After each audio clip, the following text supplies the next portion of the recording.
Hey guys, tonight we're traveling far from the glow of your bedroom lamp, all the way to the misty highlands of 19th century Madagascar.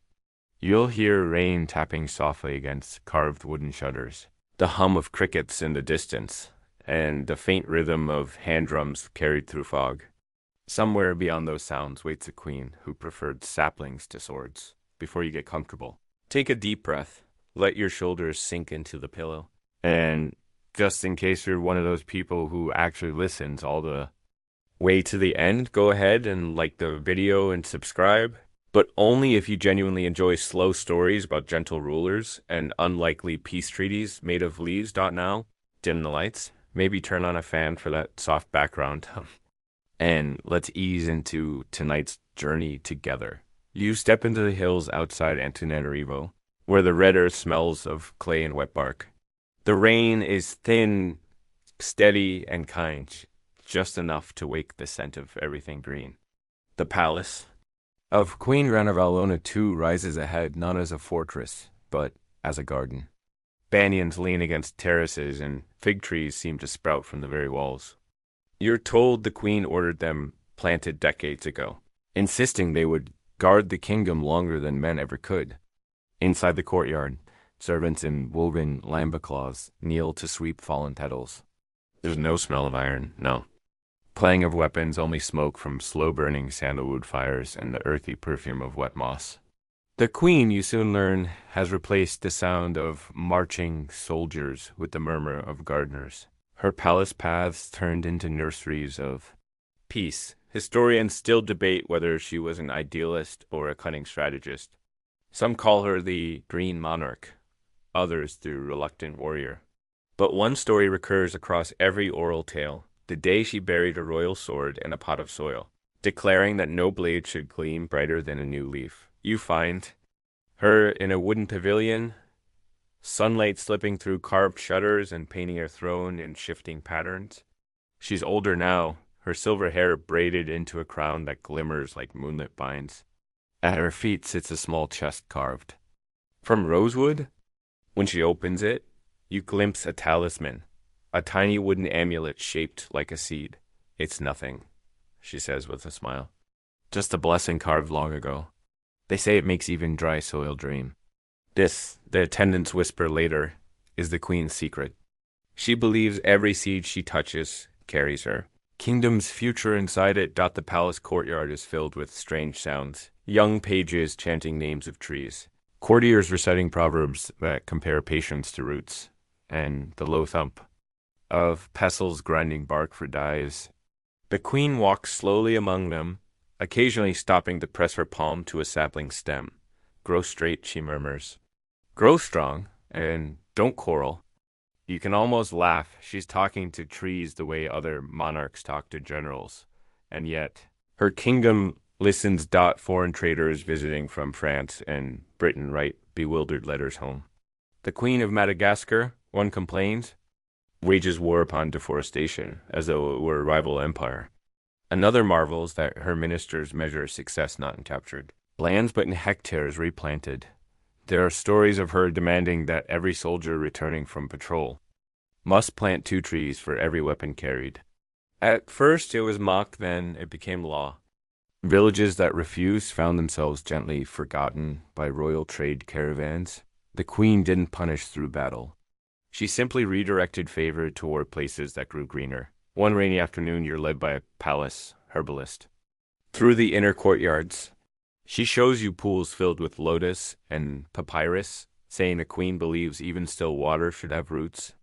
The herbalist laughs quietly as she shows you the new royal nursery, rows of seedlings shaded by banana leaves.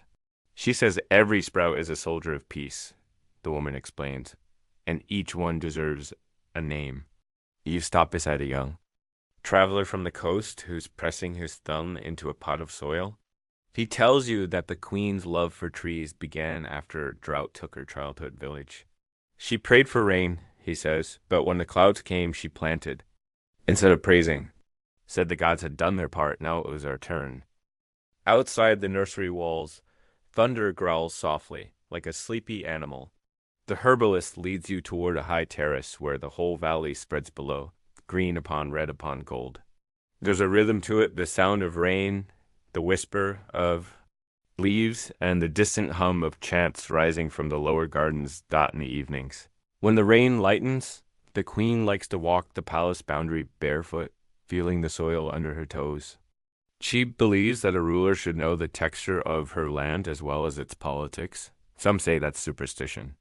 Others call it wisdom disguised as ritual. Once, when foreign missionaries offered her a silver cross, she accepted it graciously, but asked if it could be planted. They laughed, thinking she was joking. She wasn't. She placed it in a pot, surrounded by herbs, and said, "Let faith have roots, not just shine." The next year, when those same missionaries returned, the pot had sprouted a small fig tree. You're told that at night, the queen often sits by her balcony, listening to the rain. The amulet rests beside her, and she hums old lullabies, half memory. In the courtyard below, gardeners work by torchlight, their shadows bending like tall grasses in the flame. You stand there, feeling the damp air cling to your skin, the scent of rain-soaked bark filling your lungs, that it's easy to forget the century you came from. Madagascar. In her time was caught between empires. The French eyeing her ports, the British her resources. But here in this garden, politics feels distant. It's just you, the queen, and the steady rhythm of growth. Somewhere a lizard chirps. Somewhere else, a pet lemur hops from branch to branch, scattering droplets like tiny jewels. The queen turns to you and smiles faintly. When you leave, she says, take a seed. Plant it where you sleep. Let it remind you that peace is slower than war, but it lasts longer. She presses the small wooden amulet into your hand. It's warm, smooth, and smells faintly of camphor. The moment you touch it, you feel as though something stirs beneath your palm, a faint pulse, like a heartbeat made of rain. Later, as you lie in your guest chamber, you can still hear the rainfall mingling with the soft chanting outside. You hold the amulet up to the lamplight and watch how the carved patterns seem to twist like vines. Maybe it's just the flicker of the flame. Maybe it's something else. The queen's words echo softly as you drift. Peace is slower than war, but it lasts longer. You close your eyes, listening to the hush of the forest that guards her palace, and think that perhaps she was right. Morning comes slowly in the highlands. A gray dawn settles over the palace, like gauze, soft and cool. You wake to the smell of damp earth and jasmine, carried in by the mist that drifts through carved lattice windows. Somewhere outside, a rooster crows hesitantly, as if afraid to disturb the rain. You step out into the gardens where it begins. The royal courtyard isn't a courtyard at all. It's a living museum. Vines climb over marble balustrades. Roots curl. Across flagstones and moss has claimed every unguarded surface. Here, beauty and order argue gently, but never fight. Got an attendant named Tiana greets you with a bow so low you hear the beads of her necklace click against the wet path. She carries a basket of herbs, mint, lemongrass, and something sharper, like pine and smoke, for the queen's tea, she says, smiling, and for the courtiers' gossip. You follow her through winding corridors lined with potted plants. The scent shifts with every step, first floral, then citrus, then something bittersweet that reminds you of ink and rain. Somewhere above, parrots chatter as though discussing state affairs. When you reach the central garden, the air changes. Again, it hums. Hundreds of tiny sounds, water trickling, insects tapping against petals, the faint whisper of silk as attendants pass through the greenery. You've entered the heart of the botanist's palace. Queen Ranavalona sits beneath. A canopy of palms, surrounded by pots, scrolls, and foreign visitors clutching strange gifts. They brought silver mirrors, ivory combs, and bolts of fabric bright enough to blind. But the queen, ever serene, gestures toward a simple wooden box at her side. Seeds, she says. That's all I ever ask for. The ambassadors exchange? Puzzled looks. One clears his throat, stammering something about the difficulty of transporting such small tokens for a ruler so great. She waves her hand. Then take home what you see, she says, and plant it where your people will remember. Our peace. Historians will later call this her botanical diplomacy, a quiet system of trade and goodwill where seedlings replaced coins. Every visiting envoy received a young tree native to Madagascar, sometimes a clove sapling, sometimes a ilang vine, and left behind one from their own homeland. The Queen's gardens became a living map of foreign relations, Tiana leads. You passed a stone fountain carved in the shape of a baobab. Each tree has its own history, she explains. That one, she says, pointing to a small patch of delicate white blossoms, came from a sailor in Java. He traded it for safe passage during a storm. The Queen said, "Then let it remind us that even the sea can make peace." You crouch beside the patch, noticing a faint engraving on the rim of its pot, a tiny tree, identical to the amulet the Queen gave you yesterday.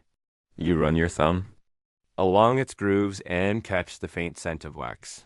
"That's our mark," Tiana whispers. The blessing for every seed she touches. Later, you're invited to watch the gardeners mix soil for new plantings. The process looks almost ceremonial. Ash from last night's fires, crushed shells, a handful of herbs, and something shimmering mica, maybe. "Light for the roots," one of them says with a grin. "They grow better when they remember the sun." You sit on a smooth rock and watch a young man press his palm to the earth before covering the seeds. "We say hello before goodbye," he explains. "The plants must know your warmth before they grow alone." It's the kind of superstition that might make scientists roll their eyes, but you can't help thinking there's poetry in it. Nearby, a musician plucks a valaha, bamboo zither, whose notes fall like raindrops. The melody drifts through the leaves as delicate as mist. The Queen listens, eyes closed. "The plants like that song," she murmurs. "They sway when he plays it." You almost laugh, but then you see it the faint tremble of the nearest branches, perfectly in rhythm dot by midday. The gardens are buzzing with court activity. Diplomats stroll beneath canopies of vines, scribes record every new planting, and herbalists trade whispered recipes for potions that cure heartbreak or boredom depending on dosage. A French envoy struggles to hide his discomfort as his boots sink into mud. "In my country," he says, "we dine in halls of marble." The Queen smiles. "Then you must be very hungry for color." She gestures to a patch of marigolds and kneels to touch their petals. Here, our halls bloom. Not all of her subjects share her vision. Some generals whisper that the Queen's obsession with plants weakens the army. "You can't defend borders with banyans," one protests. Another complains that seeds don't pay taxes. Yet quietly, year by year, the forests grow and invasions never come. The land seems to guard itself, vines tangling the mountain. Passes, roots reinforcing a soil where soldiers once dug trenches. Historians still debate whether that was chance or subtle design. Maybe the Queen simply understood the island better than her critics did, that living fortifications were harder to tear down than stone walls. As the sun begins to dip, the air cools and the garden changes again. Shadows lengthen. The scent of wet moss deepens. You follow Tiana to the edge of the royal compound, where a quiet stream runs through carved stone channels. The Queen's attendants kneel there, washing the day's tools small, trowels, wooden planters, and watering bowls made from shells. Each tool is rinsed and placed beside a basket of herbs, which Tiana explains are named for people the Queen once lost friends, rivals, even a childhood nurse. She says every plant keeps a memory, Tiana murmurs. The ones she names for the dead grow fastest. She hands you a sprig from the basket. The scent is sharp and sweet, like cloves mixed with smoke. "This one's called Matsiaro." She says softly, "It means, remember." The Queen appears again as dusk settles, walking barefoot through the stream. Her gown is dark gray now, nearly blending into the leaves. She carries a lantern made of woven reeds, its light catching in the water. "When I die," she says, almost absently, "let them bury me in soil, not stone. I want to feed what I built." The lantern light ripples across her face, serene and steady. "Tell the people outside these walls," she continues, "that peace isn't born from power, it's planted." You glance down at the herb in your hand, the one called. Remember, you slip it beside the wooden amulet in your pocket. Together they feel warm, almost alive. The air grows cooler. The birds quiet. In the distance, thunder grumbles again, promising rain. You can almost sense the trees leaning toward it, waiting. You look back once more at the queen, standing in her garden with the lantern's glow flickering across her skin. She doesn't look like a monarch now, more like a gardener waiting for dawn. And somewhere deep in the soil, 1,000 roots keep her promise. Dawn breaks through the mist like liquid gold. You wake to the low rhythm of drums echoing beyond the palace gates, a slow, heartbeat-like cadence that mingles with birdsong and the murmur of prayers.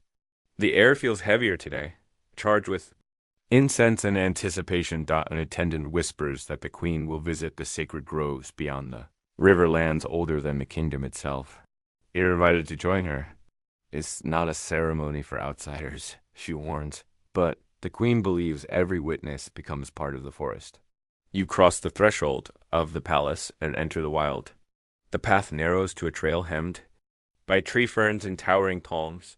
The air grows warmer, wet with the scent of roots and rain. Every step releases a chorus of tiny sounds, frog calls, snapping twigs, the flutter of unseen wings. The queen walks ahead, wearing a simple cloak of woven raffia instead of royal silk. Around her neck hangs the same wooden amulet you saw before. She doesn't speak for a long while, only pauses to touch the bark of trees as though greeting old friends. This grove, she says finally, is where my grandmother once offered sacrifices. Now we offer seedlings instead. You follow her gaze upward. The canopy parts, revealing shafts of sunlight slicing through the leaves like stained glass. The light dances across the moss-covered ground, illuminating dozens of small wooden carvings, tiny figures, each holding a sprout. Those are Sampi, the queen explains softly. Old guardian spirits. We no longer give them blood. We give them life. Historians still debate this decree. Some call it her greatest reform, a merging of faith and conservation that saved countless trees from ritual cutting. Others argue she only replaced one form of superstition with another. But standing here, you can't help but feel the holiness of it. The air itself seems to shimmer with quiet reverence. The queen's attendants kneel to prepare offerings. Bowls of honey, bundles of lemongrass, and handfuls of black soil wrapped in banana leaves. A priest steps forward, his hair streaked with silver and his eyes soft as ash. He murmurs a chant that sounds like rainfall, slowed down, each syllable deliberate. Patient. You're handed a small pot containing a young tree. For you, says the priest, smiling. It has a vola golden. Wood? It will remember your breath. You hesitate, then plant it in the earth. The soil feels alive, pulsing faintly against your fingertips. Good, the queen murmurs. Now you belong here a little. As the ritual continues, she tells you how the old religions once demanded fire-burning trees to carry smoke to the ancestors. I told them the spirits have waited long enough, she says. Now let them watch us build. She walks toward a grove of towering baobabs. The trunks are wide enough to shelter a dozen people, their bark smooth and cool to the touch. The first Ranavalona, she says, tracing her palm across the wood, built her strength on fear. The second must build on shade. You follow her inside a hollow tree used as a shrine. Candles flicker within, their light reflecting off offering shell necklaces, coins, even a small French pocket watch. Among them lies something you recognize, a small herb bundle tied with string. You realize it's Matsiaro, the remember plant you were giving yesterday. Someone brought it here, you say quietly. The queen nods. Every year we return what was taken. Every offering must grow again. Outside, the ceremony turns lively. Children run between the trees carrying baskets of seeds. Elders recite proverbs, and musicians begin to play drums. So low you feel them in your chest? The queen laughs, her voice rising above the music. We plant joyfully, she says, because sadness grows on its own. A breeze picks up, stirring the canopy. You watch as leaves rain down in lazy spirals, glinting with dew. A faint perfume fills the air, resin, wild honey. And the sweetness of damp petals. The priest begins another chant. This one about the forbidden tree, a myth older than the monarchy. Legend says it grew deep in the forest and bore fruit that whispered secrets. Those who ate it learned truths too heavy to carry. The queen listens closely, but says nothing. When the chant ends, she walks to you and says, "Would you like to see it?" You hesitate. Is it real? Perhaps she replies. Or perhaps every forest hides something we shouldn't understand too quickly. She leads you down a narrow path. The forest changes, the air cooler, the light dimmer. The sound of insects fades until only your own heartbeat remains. Then, in a small clearing, you see it, a tree unlike the others, its bark pale as bone, its branches coiling like smoke. A single fruit glows faintly, golden as the rising sun. No one touches it, she whispers. It's the oldest one. It reminds us that even peace must have mystery. You stand in silence, feeling the forest breathe around you. Somewhere behind, drums continue, faint but steady. The queen bends down, gathers a handful of soil from beneath the tree, and presses it into a small cloth pouch. "Take this," she says. "It will keep you honest when you tell our story." The pouch smells of spice and rain. You tuck it into your pocket beside the amulet and the Matsiaro herb. The three objects seem to hum together, like a quiet chord dot as you make your way back toward the palace. The light begins to fade. Shadows stretch across the trail. The queen pauses once to look back at the forbidden tree. "Do you hear it?" she asks softly. You listen. Somewhere far behind, through the hum of the forest, comes a sound like a sigh-long, patient, eternal. That, she says, is how trees pray. By the time you reach the riverbank, the sky has turned the color of copper. The queen's retinue lights torches, and their reflections ripple across the water. You step into a canoe carved from a single trunk, the paddles dipping soundlessly. Into the current, the scent of smoke drifts from the palace ahead. Lanterns glow through the rain, shimmering like stars that forgot to rise. The queen turns to you with a small, knowing smile. "Tomorrow," she says, "we write letters. Even roots must learn to speak." You nod, but your eyes linger on horizon, where the forest's edge meets the mist, and somewhere that forbidden tree stands watching. Evening settles over the hills like a soft shawl, woven from the last threads of sunlight and the first breaths of wind. You sit by the palace window, watching the horizon glow and fade, as if the sky itself is exhaling. The river below mirrors the dimming light, carrying tiny lanterns that bob along its surface, offering scent downstream from nearby villages. Flickering prayers of thanks for the queen's rain-bringing forests. The air smells of wood smoke and ink. A scribe knocks softly at your door. "Her Majesty is writing tonight," she whispers, and invites you to keep her company. You follow her through the dim corridors until you reach a small chamber, lined with scrolls and brittle papers. It's not the throne room. It's a study, intimate, cluttered, human. The queen sits cross-legged at a low table, surrounded by letters and maps. A candle burns beside her, dripping wax that pools into the shape of leaves. The glow makes her look both older and softer, as if made of memory. She gestures for you to sit. "These letters," she says, "are my battles now." On the table lies a pile of correspondence from missionaries and merchants, ink-smudged papers from London, Lyon, and Cape Town. You recognize one by its stiff English penmanship. To Her Majesty Queen Ranavalona, May Light and Progress Guide. Her noble heart. The queen chuckles, the sound like a breeze rustling through reeds. They always begin kindly, before telling me I am backward. She holds up another letter, this one folded neatly, sealed with red wax, shaped like a tree. "Sprout. This," she says, tapping the seal, "is my reply." She breaks it open, letting you read over her shoulder. Her handwriting is graceful, looping like vines. "Dear friends who send their Bibles and their clocks. You measure time with gears, we measure it with seasons. Your pages promise salvation. My soil promises shade. Tell me which keeps a child alive longer. You can't help but smile. You're a poet?" You whisper. She shrugs. No, just a tired queen who wants her people to sleep under something green. Outside, the wind sighs against the shutters. A single moth taps the glass. Drawn to the candlelight, the queen dips her quill again and continues to write, pausing occasionally to press her palm to the paper as though testing its heartbeat. Historians will one day debate her faith. Some will call her a devout Christian reformer, others a quiet revolutionary who used religion as camouflage. But watching her tonight, it feels simpler. She's a woman trying to translate love for land into a language the world will respect. You glance around the study. Scrolls of botanical sketches hang from the walls, drawings of ylang blossoms, the roots of travelers' palms, medicinal fungi labeled in both Malagasy and French. Near the window, a map marks rivers not as borders, but as lifelines. The queen notices your gaze. When they see a river, they build a bridge, she murmurs. When I see a river, I plant a tree. It drinks what we cannot. There's humor in her tone, but her eyes are weary. She gestures toward a small wooden box beside her.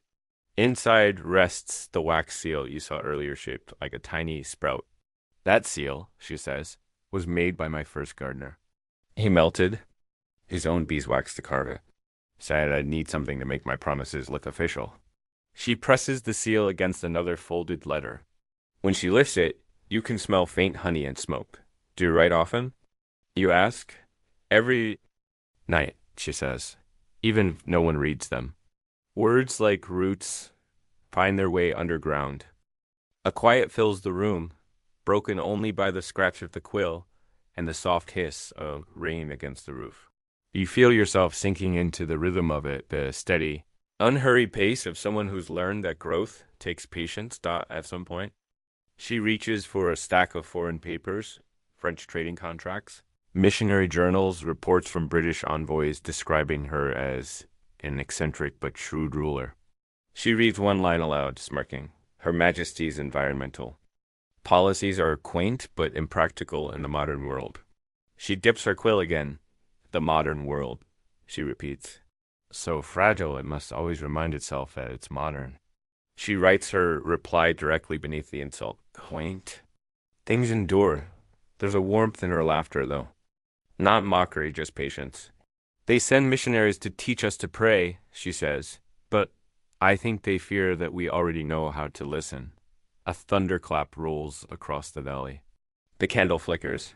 Somewhere in the distance, a door slams against the wind, and a servant rushes in to latch the shutters. The queen rises, stretches her back, and steps to the window. Storms make the roots stronger. She murmurs. She motions for you to help her carry the papers to safety. The two of you gather the letters, stacking them in careful piles. As you do, she picks up one sheet, an old parchment, edges singed, and holds it up to the candlelight. This was the first letter I ever wrote, she says, to a man I never met. A traitor who promised me a clock that never stopped. What? Did you write? You asked. She smiles faintly. I asked him why anyone would want time that never rests. The rain begins to drum harder, drowning out conversation. You move closer to the candle's glow, the scent of molten wax filling the room. The queen folds the last letter, presses the seal, and then lifts the paper to her lips. Ink fades, she says softly, but words root in those who read them. When the storm quiets, the air feels scrubbed clean. You help her arrange the letters into a chest carved with vines. She places one final paper on top blank except for the seal of the sprout. For tomorrow, she explains. There's always another message waiting for its reader. She turns to you. Do you still have the amulet? You nod and show it to her. She touches the wooden carving, eyes glinting in the lamplight.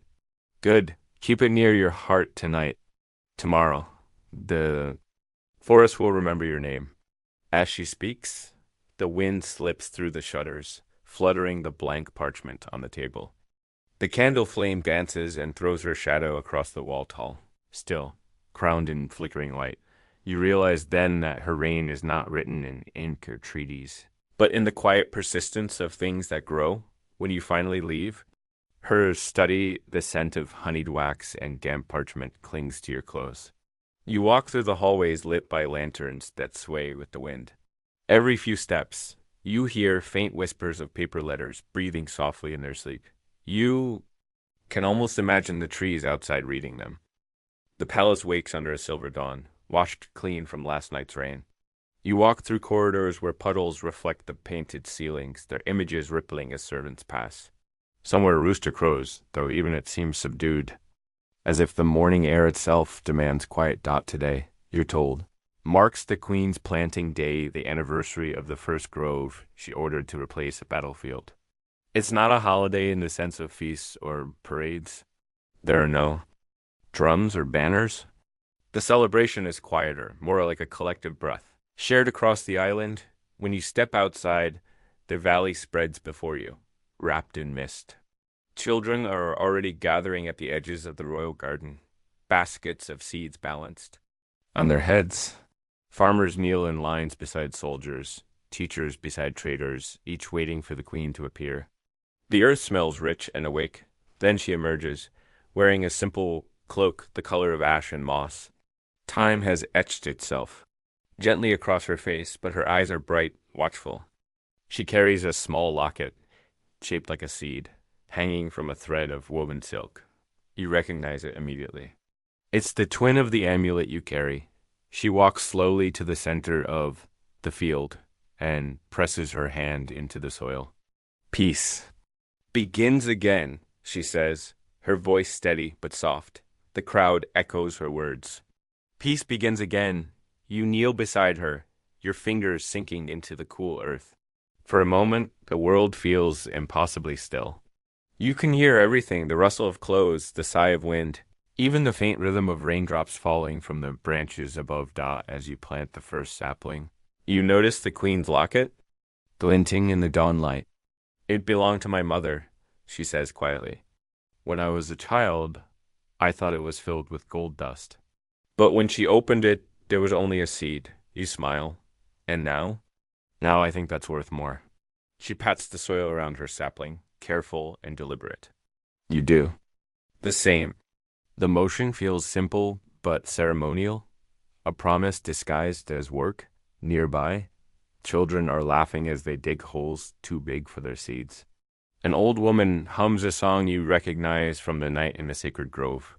It tells of roots that remember footsteps in rivers that speak to trees. The melody drifts on the wind, gathering strength as others join in. The Queen rises slowly, brushing earth from her hands. Do you hear that? She asks. That's our prayer. Not to gods, but to time.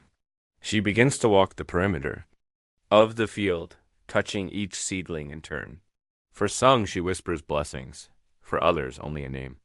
We name the stubborn ones after kings, she jokes, smiling faintly. A group of young courtiers follow, carrying a wooden chest. Inside lie the Queen's letters, hundreds of them, each sealed with the wax sprout you saw the night before. They place the chest beneath a newly planted tamarind. The Queen looks at you.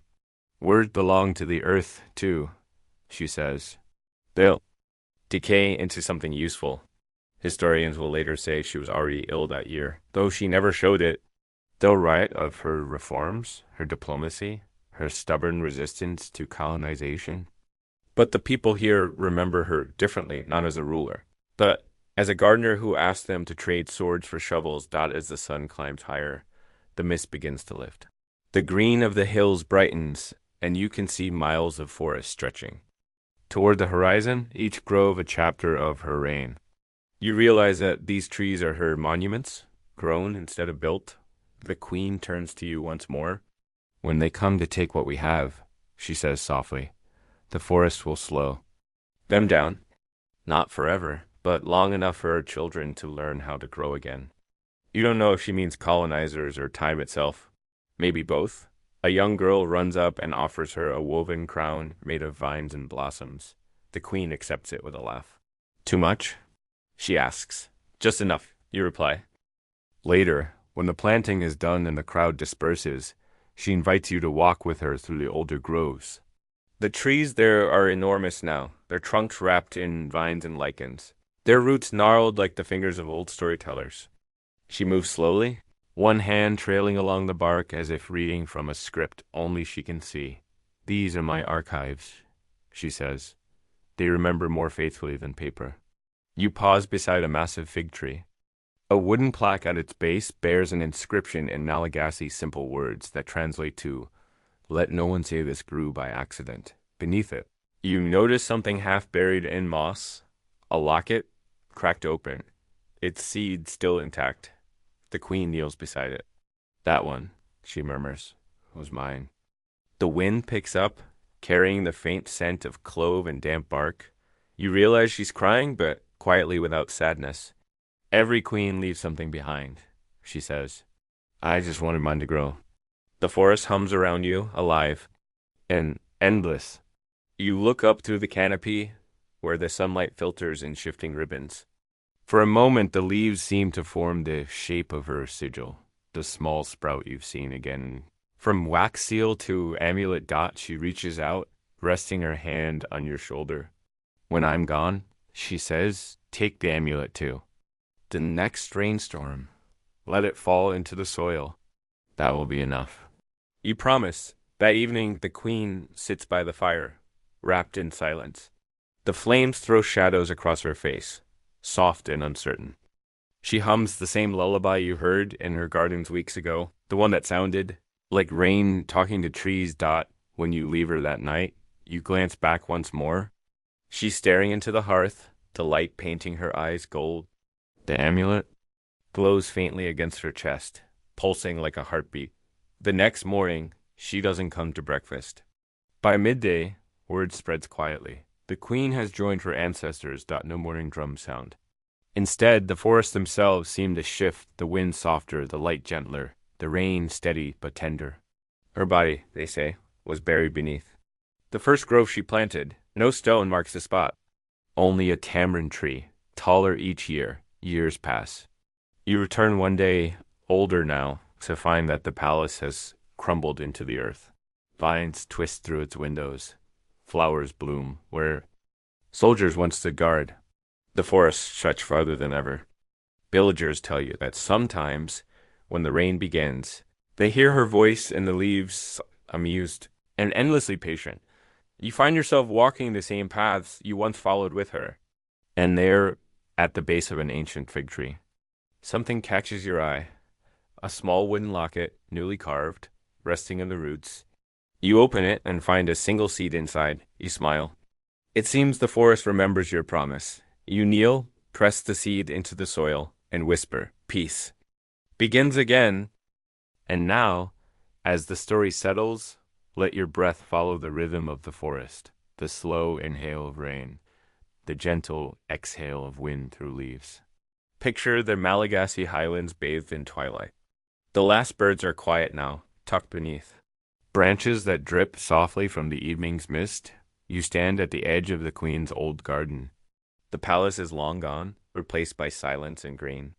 Somewhere deep within, a stream murmurs over stones polished smooth by time. You can almost smell the air. Wet bark, warm earth, a hint of jasmine in your pocket.